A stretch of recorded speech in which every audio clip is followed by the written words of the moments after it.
नमस्कार. आज आपण बघणार आहोत साबुदाणा वडा कसा बनवायचा. तर त्यासाठी लागणारं साहित्य आहे उकडलेले 2 बटाटे, साबुदाणा, मिरच्या हिरव्या, शेंगदाण्याचं कूट आणि मीठ.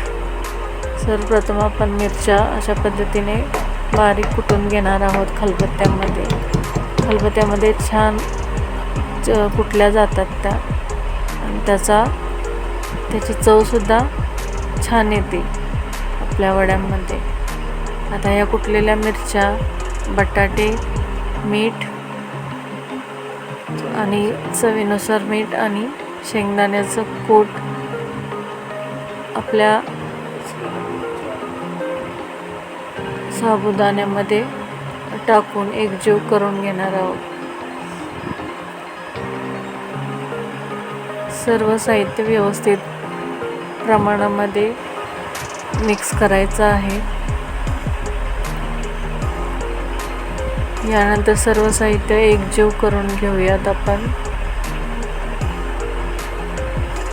मध्ये मध्ये मिठाचं प्रमाण चेक करत राहा. कमी जास्त आवडीनुसार तुम्हाला हवा असेल कमी जास्त त्यानुसार तुम्ही मीठ टाकू शकता. यानंतर सर्व जिन्नस एकत्र केल्यानंतर तुम्ही त्याचे छान असे छोटे छोटे गोळे बनवायचे अशा पद्धतीनं. त्यानंतर हे गोळे थोडे चपटे करून घ्यायचे अशा पद्धतीनं. आता आपण हे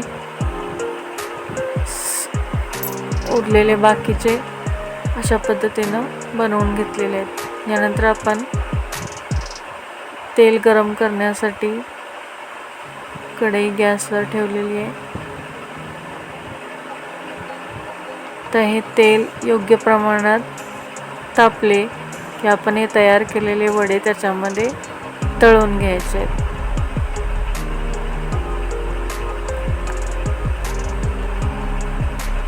कढईवरती हात ठेवून आपण चेक करायचे आहे. थोड्या अंतरावरून तेल तापले की नाही ते लगेच कळतं. आपल्याला वाटलं की तेल छानपैकी गरम झालेलं आहे त्यावेळेस आपण वडे त्यामध्ये टाकून घ्यायचे. आता हे हलकेसे सोनेरी होईपर्यंत तळून घ्यायचे.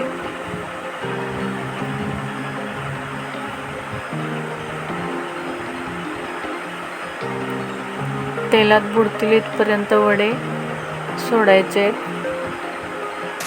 आता हे हलकेसे गरम सोनेरी रंगाचे झाले असं दिसून आलं की ते पलटायचे. आता हे आपण पलटून घेऊयात. ते बऱ्यापैकी सोनेरी रंगाचे असे झालेले आहेत. आता दुसऱ्या बाजूने आपण हे अशाच पद्धतीने तळून घेऊयात.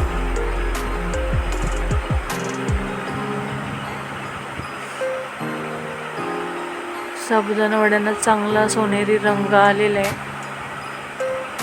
आता एखाद मिनिट अजून आपण याला परतून घेऊयात.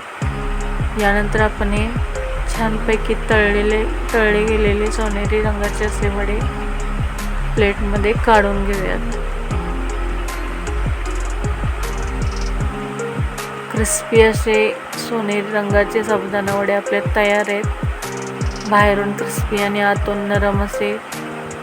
चवीला खूप छान लागतात हे साबुदाणा वडे. यानंतर उरलेले साबुदाणा वडे आपण तळून घ्यायचे आहेत अशाच पद्धतीनं.